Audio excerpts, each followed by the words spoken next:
Hello, I'm Dr. Laura Colosi at ThinkWorks.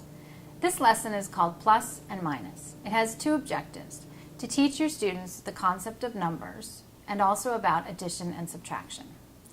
Begin your lesson by taking two large think blocks and labeling them number and not number. Place them on the table next to each other and ask your students to give you examples of each one.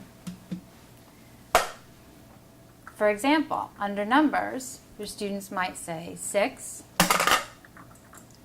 7, or 9, to name a few.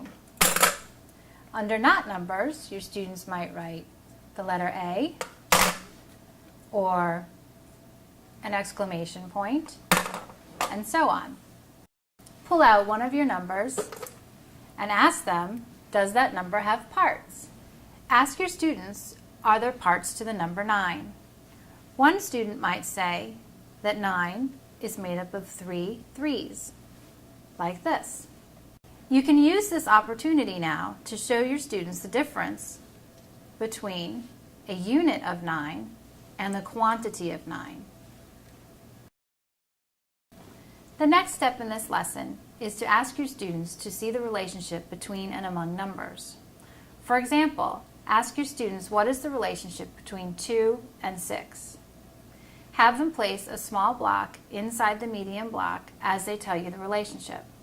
For example, one student might say 2 is less than 6. Another student might say they're both even numbers. And even another relationship could be that 6 is evenly divided by 2 3 times. Take a large think block and write the word numbers on it. Turn the block pointing its reflective side out. Ask your students, from the perspective of numbers, what do we see in this room all around us? Things they might say include, I see 3 books on the table, I see 1 clock on the wall, I see 12 numbers on the clock, and so on. Using the patterns of thinking method and think blocks, your students have learned both about the concept of numbers and addition and subtraction.